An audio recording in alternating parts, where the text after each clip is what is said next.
Just getting fit in the garden here. Want to take you guys on a little tour of one of our bigger gardens that we manage. We've been with this client for about 3 years now, maybe 4, I don't even know. But we've made some changes here from the original design and really adapted more to the client's style. My tendency is to let everything kind of jungle out, but this is a really beautiful, well manicured house. So now we are doing the same with the garden. So I'm still catching my breath a little bit. I just did 10 pull-ups the first take. Anyways, let's take a little look around, guys.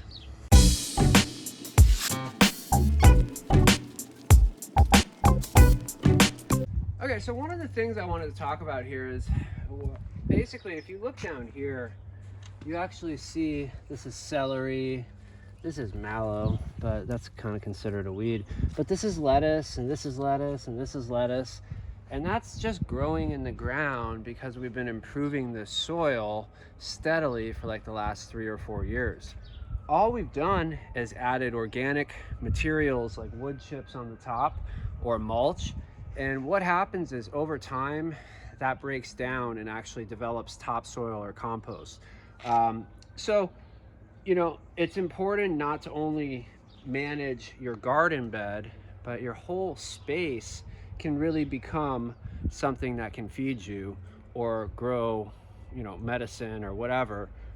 So it's really important. See, Green Bean knows what's up. Right, Green Bean? You give me a kiss? Okay, thank you. Okay, so over here, this is one of kind of the stars of this garden, if you ask me. This is a peach tree. I believe it's a desert gold. And this guy is probably about like 40% bloom right now. We had some 80-degree days yesterday or the day before. And basically this is time to kind of prune them. And what you really want to do with peach trees is keep the middle. You don't want to be too busy. You want everything kind of growing out like this. And we'll get to that. That's going to be another video probably. Over here we got a little artichoke. These are great perennial plants. The only problem we have with this one, honestly, well, there's a couple here, is they just get so massive and it kind of block the path. And it's only February, so this thing's only going to get bigger and bigger and bigger. I guess it's a good problem to have. So we'll just manage that as we need to. Another thing we ended up doing was just a lot of flowers here. You know, there's only 4 or 5 people that eat from this garden, maybe a couple, 3 days a week. And so, you know, making something that works for the client is really what I'm all about and have to be about if I want to stay in business. So we did a lot of different flowers here. You know, these are calendulas, these are medicinal, and then we've got some lettuce mixed in here.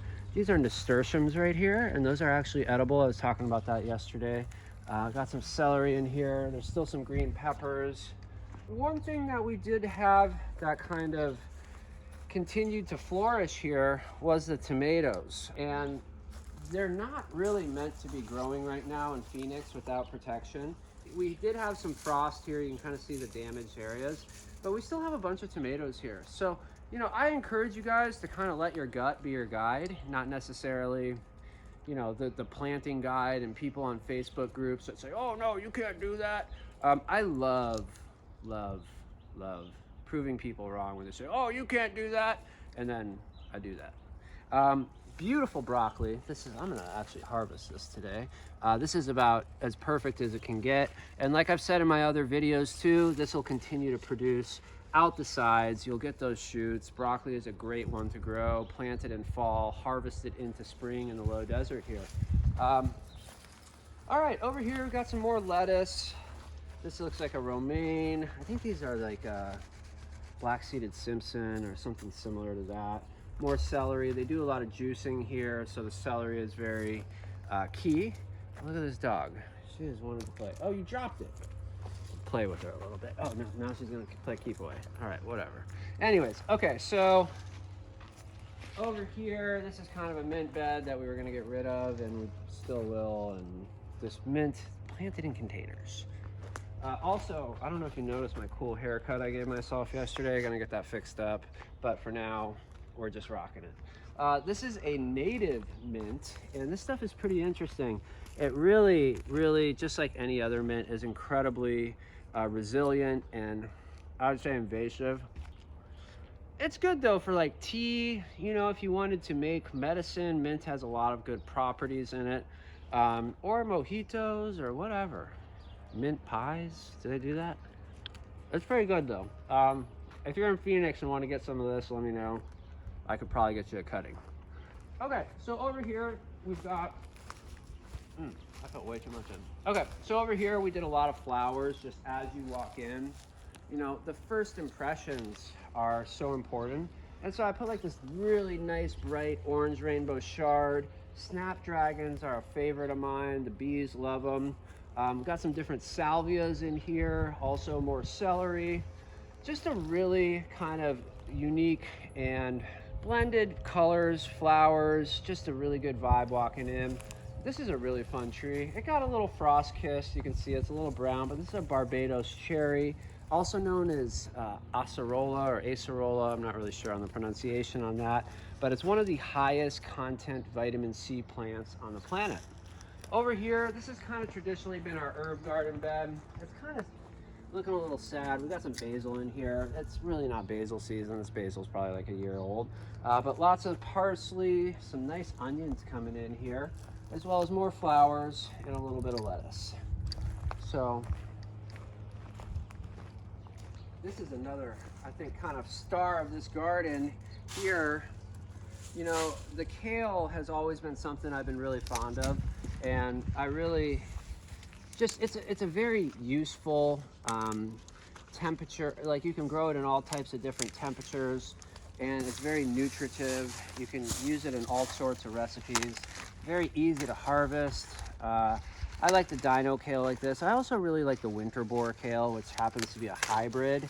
It just does really well, so I like to recommend that one too. And I mean, look at this. 10 seconds of harvesting. This would cost you like $11 at Whole Foods. You know, like this is not that hard to grow. Kale is really easy to grow. Also up in here, we have some more parsley, different flowers. There's actually some peppers in here that are looking really premium. And so also more celery, lettuce, kind of the same that we've been seeing. Another one over here, and I'm gonna go ahead and just harvest this while I'm right here. And this is a broccoli that has gone a little bit further than you would see normally at the store. Now it's fully edible, okay? It's not as bunched together. And so what that means is these guys are actually gonna shoot out. I've got a cauliflower over here I can show you. Let's just walk over there, I was gonna show you. But basically, this guy here, and it's a little different because it's a cauliflower, not a broccoli, but this was a head of cauliflower that basically went past its premium time for eating. That's what's happening here. So this is gonna kind of shoot up yellow flowers to attract bees, so it can make more broccoli seeds and then more broccoli plants. All of this part of this plant is edible, even when it's flowering like this. Brassicas in general are a really good one to grow for that reason. Now, I don't really use the plant like this. I've seen some chefs get creative with it. I think mainly because they had a bunch of something and they wanted to use it, which I think is amazing. But I don't really get down with like, I don't have like a special recipe or anything for broccoli flowers. But you can use it. You can even use their seeds, and the whole plant is edible. They're very nutritive. And I mean, who doesn't, I love broccoli. So probably gonna make some like soup or something with this. I'm not sure yet, but it's gonna get eaten. We'll leave the really nice ones for the clients and then take the ones that are a little bit less than ideal and make do with them. Okay, so over here, we've got some more Swiss chard. And this eggplant I've cut back like to the ground like 20 times, and it still comes back, kind of like a Jesus eggplant reincarnating itself there. Oh wow, look at this. I didn't see this, but we've got a beautiful Kohlrabi. And Kohlrabi is another one that is in that brassica family, like cabbage, broccoli, cauliflower, kale. And they just do so well here in the fall and winter time. They really like the cooler temps. Whenever we get a freeze or a frost, it actually sweetens them up a little bit. And these guys, I did a little picture of one the other day, it was like there was like a flower, bouquet of flowers in the background on a fork, and it kind of looks like a scallop or something, really premium. But it was actually just this. It's Kohlrabi. So these guys are really nice. I usually roast them with a little butter and garlic. Super good to go. So also more lettuce. If you look here too, check it out, guys. We all know what those are. Planted about 24 strawberry plants in here. I really don't recommend growing strawberries unless you're going to grow a dozen or more plants. Just because one strawberry plant, you'll get like 3 or 4 strawberries at a time, okay? So for me, if I'm doing strawberries, I want to eat like that whole container, you know? So just, if you're gonna do strawberries, dedicate a big enough space to do them so that it's not so disappointing. All right, back over here. We are going to, we're kind of wrapping up here. We'll go in the back here, but again, more strawberries. I buried these ones a little deeper, and they're probably getting a little bit of shade here, so I don't see any yet. But those will be popping off pretty soon here. And then just some more lettuces. We put an aloe vera in here. I don't remember planting that, but it's here. And those are super medicinal for skin, topically and internally. Very good stuff. We have a lot of citrus trees here, all different types. This is kind of a cool one right now. There's actually what's called a Buddha's hand citron. And these guys are really neat. It's you really don't have like a fruit inside per se. It's almost all just like orange peel, but instead of being bitter, it actually doesn't, it's like kind of sweet. So you could actually just eat this or break off a piece and throw it in your car. It'll be very fragrant. People candy them, use them in like a Manhattan type of drink. Really good stuff. So I want to show you guys this over here, and got a happy dog. Got a happy dog.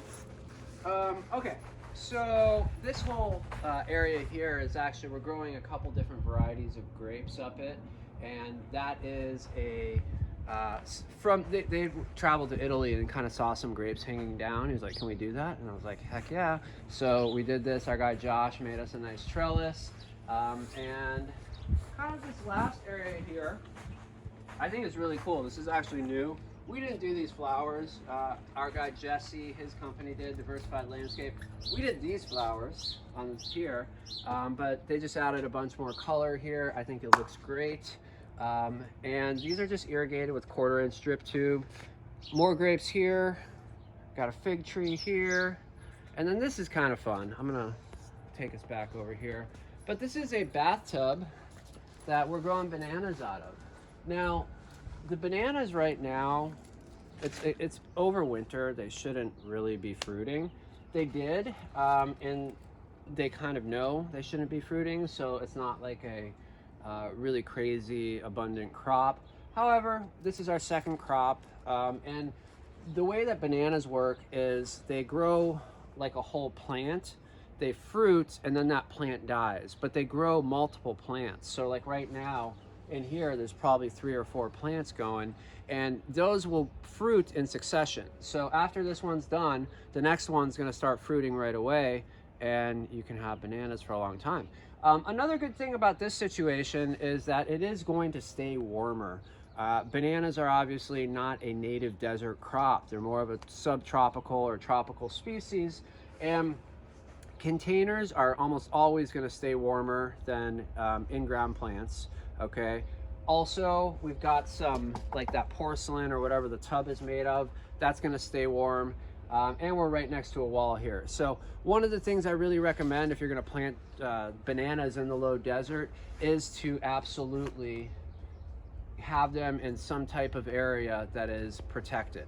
So if you guys have any questions, definitely drop them in the comments. Feel free to click like, subscribe, share, all that good stuff.